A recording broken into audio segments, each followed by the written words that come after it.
नमस्कार दोस्तों, मेरा नाम है अमित। आप देख रहे हैं मोटरॉइड्स और ये है Hyundai क्रेटा जिसको फेसलिफ्ट मिला था 2018 में। ये गाड़ी लॉन्च हुई थी 2015 में। 2019 के लिए Hyundai क्रेटा में कुछ मामूली चेंजेस किए गए हैं और अब जो बेस वेरिएंट है ई, वहाँ पर भी आपको rear parking sensor, seat belt reminder और स्पीड अलर्ट सिस्टम स्टैंडर्ड मिलता है। एक बड़ी चीज़ जो मैं आपको बताना चाहता हूँ यहाँ पर वो ये है कि 2019 के लिए SX वेरिएंट के ऊपर आपको LED टेल लैंप्स मिलती हैं जो पहले नहीं थी। और एक और जो बड़ी बात है वो ये है कि SXO एग्जीक्यूटिव एडिशन नाम का टॉप ऑफ द लाइन नया वेरिएंट एक Hyundai ने 2019 के लिए लॉन्च किया है, जिसमें आपको फ्रंट दोनों सीट्स अब वेंटिलेटेड मिलती हैं Hyundai वर्ना की तरह। इन बदलावों के अलावा बाकी सारी चीज़ें जो भी मैं आपको आज बताऊंगा वो सारी अनचेंज्ड हैं। और जो बदलाव है वो आप सिर्फ इतना ध्यान में रखिए कि सामने वाली फ्रंट वेंटिलेटेड सीट्स और नए LED टेल लैंप्स के अलावा सारी चीज़ें जैसे कि तैसे हैं, उनमें कोई बदलाव नहीं किया गया है। और इसके नीचे और ऊपर के सेगमेंट में आपने देखा होगा बहुत सारी कारें बहुत बार लॉन्च हो चुकी हैं। नीचे वाले सेगमेंट में इको स्पोर्ट है, साथ वाले सेगमेंट में डस्टर है, कैप्चर है, उसके अलावा किक्स है, उसके ऊपर अगर आप जाएंगे तो कॉम्पस है। लेकिन ये गाड़ी अब भी बहुत स्ट्रांगली सेल कर रही है और ये बात बहुत ज़्यादा आश्चर्यजनक है कुछ लोगों के लिए, क्योंकि ये गाड़ी रिलेटिवली ज़्यादा प्राइस्ड है। तो हमने सोचा कि क्यों ना इस गाड़ी का पूरा डिटेल रिव्यू करें, क्योंकि हमने पहले नहीं किया था, और आपको बताया कि क्या है वो चीज़ जो क्रेटा को इतना स्पेशल बनाती है और इसे इतना अजीज़ बनाती है हम हिंदुस्तानियों के लिए। 2018 में जो फेसलिफ्ट आया था उसके दौरान इस गाड़ी को कुछ नए फीचर्स मिले, डिज़ाइन में कुछ चेंजेस हुए। तो पहले चलिए उन चेंजेस की हम लोग बात कर लेते हैं। ये सामने वाला जो ग्रिल आप देख रहे हैं, इस ग्रिल को सबसे ज़्यादा बड़ा चेंज मिला। ये ग्रिल अब वाइडर है। इसमें आपको एक क्रोम आउटलाइन मिलता है जो कि एक्सटेंड किया गया है हेडलैम्प्स की तरफ। हेडलैम्प्स का जो बाहरी आउटलाइन है वो सेम है, लेकिन अंदर के एलिमेंट्स जो हैं उसमें कुछ चेंजेस किए गए थे। प्रोजेक्टर हेडलैम्प्स हैं यहाँ पर, उसके अलावा यहाँ पर ये फॉग लैम्प है और ये DRLs भी यहाँ पर दिए गए हैं। बम्पर का जो डिज़ाइन है उसमें अगर आप ये लोअर पोर्शन देखेंगे तो ये फर्स्ट स्किड प्लेट जो है, जो बैश प्लेट है, ये भी यहाँ पर दिया गया है। और जो फेस है इस गाड़ी का अब ज़रा ज़्यादा एग्रेसिव लगता है, ज़्यादा मस्कुलाइन लगता है, ज़्यादा आकर्षक लगता है पहले के मुकाबले। लाइट जो है यहाँ पर कॉर्नरिंग यूनिट्स हैं, तो देखने में सिर्फ अच्छी नहीं है, फंक्शनैलिटी वाइज भी काफ़ी अच्छी फीचर दी गई है इस गाड़ी को। हम लोग अगर इसे साइड से देखें तो साइड में जो बड़ा चेंज है वो है ये व्हील्स। 17 इंच के व्हील्स हैं और इन्हें दिया गया है डायमंड कट डिज़ाइन, देखने में काफ़ी अच्छे लगते हैं। लोअर वेरिएंट्स पे 16 इंच व्हील है। इसके ऊपर टायर लगे हैं गुडियर एश्योरेंस 215 सेक्शन टायर है, 215/60।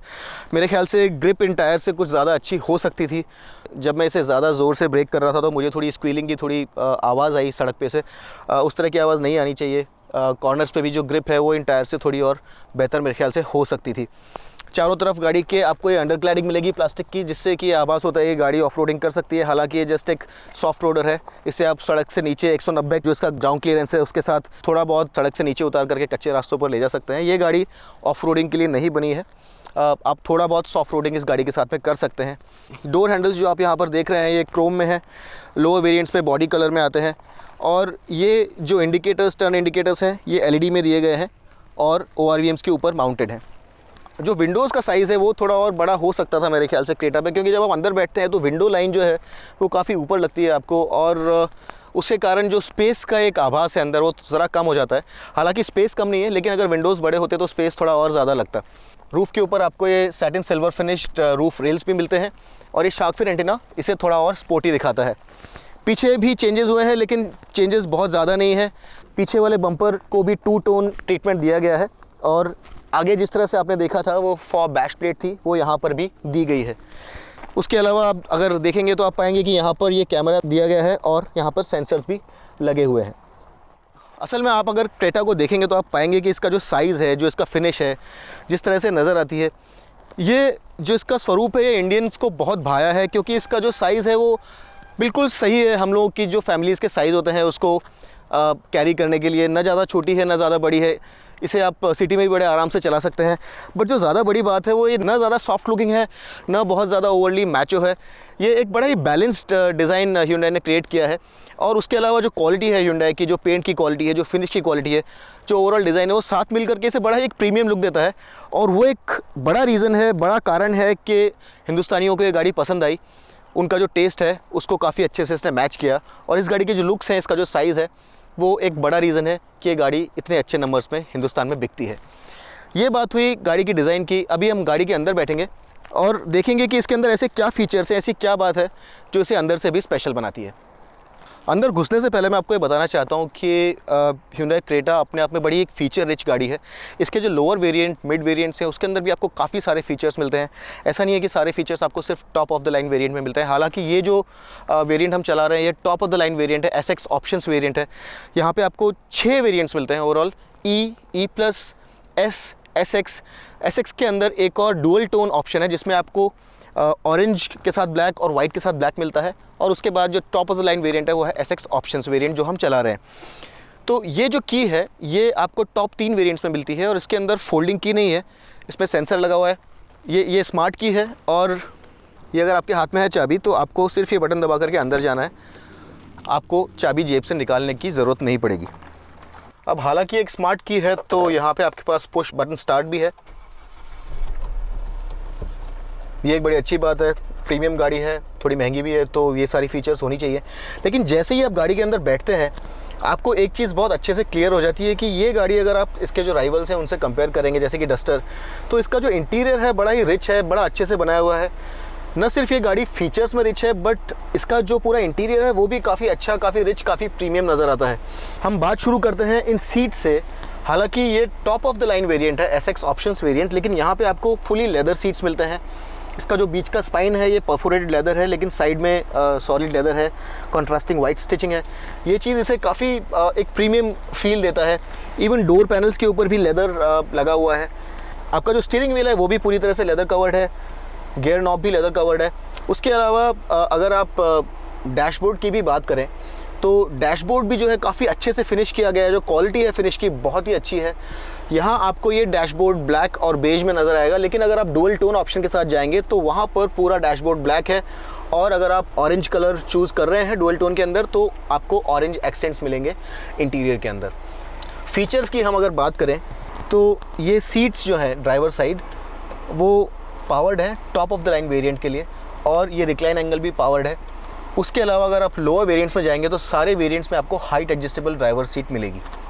एक और बहुत अच्छी फ़ीचर जो Hyundai ने इंक्लूड करी है वो है ये इलेक्ट्रिक सन रूफ, और ये जो फ़ीचर है बहुत डिमांड में है हिंदुस्तान में अभी, ख़ास करके SUVs में। और इस फीचर का होना या ना होना आप मानेंगे नहीं, लेकिन सेल्स को प्रभावित कर रहा है बहुत सारे सेगमेंट्स में। सेफ्टी के लिए ABS और फ्रंट एयरबैग स्टैंडर्ड हैं सारे वेरिएंट्स में। हालांकि जो top of the line variant हम यहाँ पर यूज़ कर रहे हैं उसमें 6 एयरबैग्स आते हैं। उसके अलावा टॉप वेरिएंट्स में आपको इलेक्ट्रॉनिक स्टेबिलिटी प्रोग्राम भी मिलता है जो बड़ा ज़रूरी है। अगर आप अपना कंट्रोल खो बैठे हैं स्टीयरिंग पे किसी कारणवश तो वो कुछ हद तक कॉम्पेंसेट करता है और गाड़ी को पलटने से या कहीं दुर्घटनाग्रस्त होने से बचाता है। स्टीयरिंग के ऊपर सारे कंट्रोल्स आपको मिलेंगे SX जो मिड वेरिएंट है उसके ऊपर, और यहाँ आपको क्रूज़ कंट्रोल मिलता है। उसके अलावा जो top of the line variant है उसमें आपको सुपरविजन डिस्प्ले मिलता है। वहाँ पे आपको डिस्टेंस टू ड्राई और बहुत सारी फीचर जैसे कौन सा दरवाज़ा खुला है, आप कितना डिस्टेंस और जा सकते हैं, गाड़ी का एवरेज क्या है, वो सब चीज़ें आपको यहाँ पे नज़र आती हैं। इंस्ट्रूमेंट कंसोल बेसिक है लेकिन बहुत ही फीचर रिच है। उसके अलावा यहाँ पर ये जो 7 इंच की स्क्रीन है ये आपको ऊँचे वेरियंट्स में मिलती है। इसमें नेविगेशन भी इनेबल्ड है। उसके अलावा आप एंड्रॉयड ऑटो और एप्पल कारप्ले के साथ भी इसे कनेक्ट कर सकते हैं, मिरर लिंक के साथ भी कनेक्ट कर सकते हैं। इसके अंदर इनबिल्ट नेविगेशन है जो कि इस SD कार्ड के थ्रू आप कनेक्ट कर सकते हैं, और अगर आपके पास डेटा नहीं है तो भी आपका नेविगेशन चलता रहेगा। 6 स्पीकर सिस्टम है, 4 स्पीकर्स प्लस 2 ट्वीटर्स, और साउंड क्वालिटी अच्छा है। मैं नहीं कहूँगा कि सबसे अच्छा है, लेकिन इसके अंदर AKMS साउंड मोड्स हैं तो साउंड क्वालिटी काफ़ी अच्छा है। आप लोगों में से जिन लोगों को संगीत सुनना अच्छा लगता है वो लोग डिसअपॉइंट नहीं होंगे, साउंड क्वालिटी काफ़ी अच्छी है। उसके अलावा एयर कंडीशनर जो है वो ऑटोमेटिक है, डुअल जोन नहीं है लेकिन ऑटोमेटिक है। उसके अलावा यहाँ पे क्लस्टर आयनाइज़र है जिससे अंदर किसी भी तरह की दुर्गंध नहीं आती है। जो अंदर की हवा है वो ऑटोमेटिकली डिओडराइज हो जाती है और आपको एक साफ़ स्वच्छ वातावरण मिलता है कैबिन के अंदर। एक बड़ा इंपॉर्टेंट फीचर और जो यहाँ पर है वो ये है कि आप यहाँ पे वायरलेसली अपना फ़ोन चार्ज कर सकते हैं, और आजकल बहुत सारे लोगों के पास प्रीमियम फ़ोन्स होते हैं। इस तरह की गाड़ी, प्रीमियम गाड़ी ख़रीदने वाले लोग जनरली एक महंगा फ़ोन रखते हैं, तो ये फ़ीचर बहुत ही यूज़फुल है। अगर आपके पास उस तरह का फ़ोन नहीं है तो भी ये जो एरिया है ये रबराइज्ड है, तो एक बहुत अच्छा ट्रे के जैसा काम करता है। अगर आपको यहाँ पर अपना फ़ोन रखना है तो काफ़ी अच्छी जगह है वो फ़ोन रखने के लिए भी। कंफर्ट के लिहाज से अगर मैं बात करूं तो ड्राइवर साइड सीट पावर्ड है। उसके अलावा अंडर थाई सपोर्ट भी बहुत अच्छा है। बोल्स्टरिंग बहुत अच्छी है, कंफर्ट के लिहाज से बड़ा अच्छा है। लेकिन एक जो छोटी चीज़ मुझे समझ नहीं आई वो ये है कि ये स्टीयरिंग यहाँ पर केवल टिल्ट एडजस्टेबल है, टेलीस्कोपिक नहीं है। Hyundai i20 के अंदर ये यूनिट टिल्ट प्लस टेलीस्कोपिक है। मेरे ख्याल से क्रेटा में भी ये फीचर होना चाहिए था। आर्मरेस्ट, यहाँ पर आपको ये स्लाइडिंग आर्मरेस्ट मिलता है, सारे ही वेरिएंट्स में अवेलेबल है और ये बड़ी अच्छी फीचर है जो कि आपकी जर्नी को ज़्यादा आरामदायक बनाएगी अगर आप लंबे डिस्टेंस पे जा रहे हैं तो। उसके अलावा अगर आप ये मिरर देखेंगे तो ये भी पावर्ड है, इसे पावर करके आप डिम कर सकते हैं, तो ये एक बड़ी अच्छी बात है। ड्राइवर साइड पे आपको वैनिटी मिरर नहीं मिलता, लेकिन ये टोल टिकट होल्डर मिलता है। पैसेंजर साइड पर वैनिटी मिरर है, लेकिन उसके लिए अलग से लाइट नहीं है। विंडोज सारी पावर्ड है और टॉप वेरिएंट्स में आपको driver side window auto up और डाउन भी मिलेगी। उसके अलावा मिड वेरिएंट्स के ऊपर आपको ये मिरर्स इलेक्ट्रिकली एडजस्टेबल मिलेंगे और पावर फोल्डिंग भी मिलेंगे। हालांकि मैं ये समझता हूँ कि इन मिरर्स को थोड़ा और ज़्यादा वाइड होना चाहिए था, विजिबिलिटी और अच्छी हो सकती थी। थोड़े स्लिम है, मेरे ख्याल से थोड़े और वाइड होते तो ज़्यादा अच्छी विजिबिलिटी मिलती है आपको पीछे से आने वाली गाड़ियों की। डोर पैनल्स की अगर मैं बात करूँ तो ये यहाँ पर काफ़ी अच्छा एक हैंडल देके रखा है जिसे होल्ड करके करना काफ़ी ईजी है और स्पेस के लिहाज से भी यहाँ पर 1 लीटर की बॉटल बड़े आराम से आती है। फिर उसके अलावा आपके पास यहाँ पर ये मैप पॉकेट है और ये जो स्टोरेज एरिया है यहाँ आप अपना वॉलेट रख सकते हैं। मैंने आपको बताया था ये जो ट्रे है यहाँ पर अपना वॉलेट आप बड़े आराम से रख सकते हैं या सेलफ़ोन भी रख सकते हैं। ये वायरलेस चार्जिंग एरिया है। उसके अलावा ये 2 कप होल्डर्स हैं, पीछे वाला बड़ा है, आगे वाला छोटा है और उसके साथ आपको ये मिलता है स्वच्छ कैन, जहाँ पर आप अपना जो भी कचरा है जिसको डालने के लिए आपके पास कुछ और जगह नहीं है, इसे डाल करके बड़ी सफाई से डिस्पोज कर सकते हैं। उसके अलावा आर्मरेस्ट के अंदर भी आपके पास अच्छा खासा स्पेस है।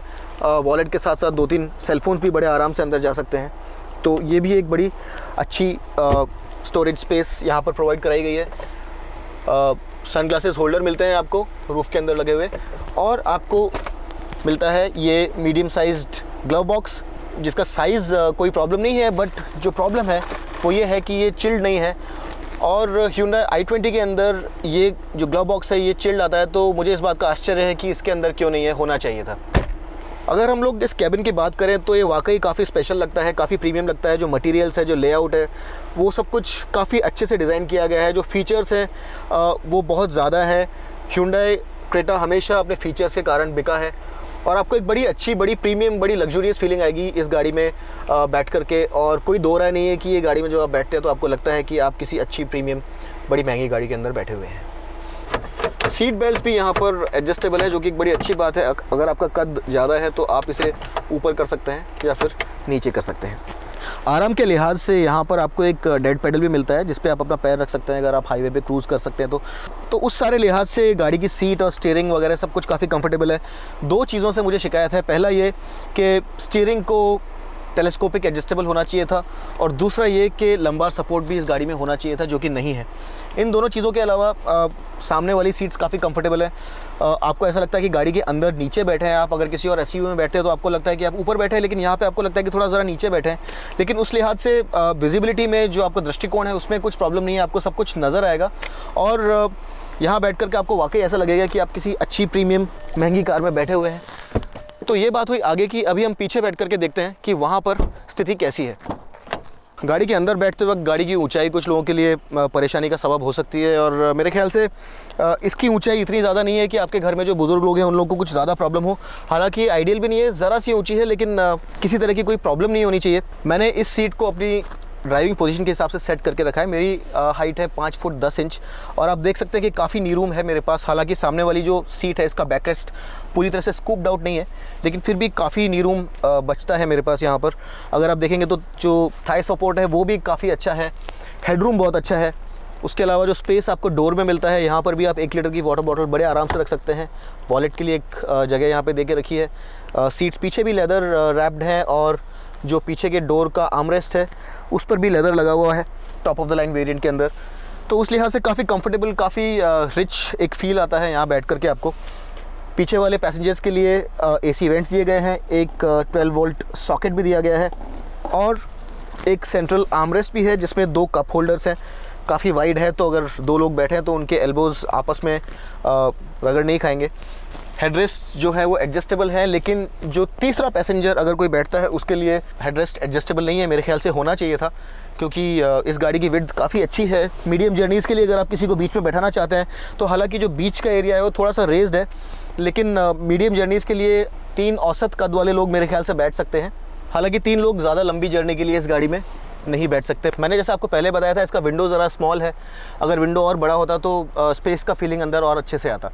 एक और जो बड़ी बात है वो ये है कि इसके अंदर आइसोफिक्स बच्चों की सीट्स जो होती है आइसोफिक्स, उसके लिए इसमें कुछ नहीं दिया गया है।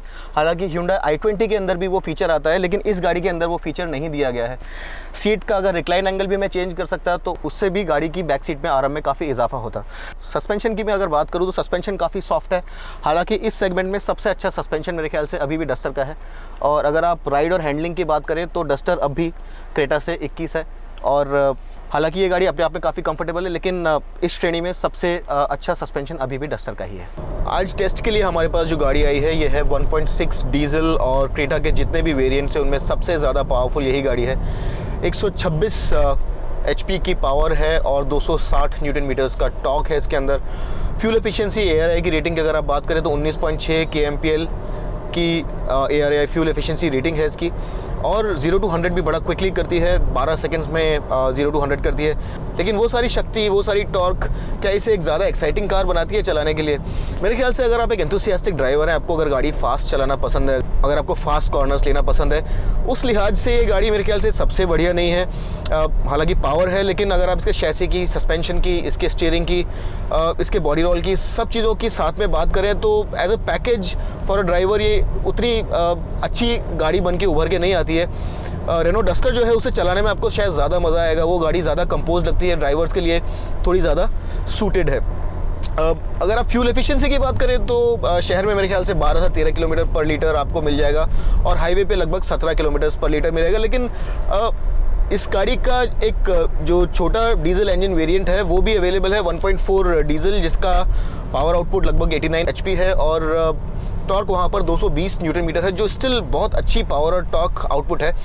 अगर आप इसे कंपेयर करेंगे डस्टर से तो उनका जो 85 PS वाला वेरिएंट है उसके मुकाबले उस गाड़ी का पावर फिर भी ज़्यादा है, उसका टॉर्क भी काफ़ी अच्छा है। उसका फ्यूल एफिशिएंसी भी 21.3 kmpl है, वो चलाने में भी ज़्यादा बेहतर लगती है।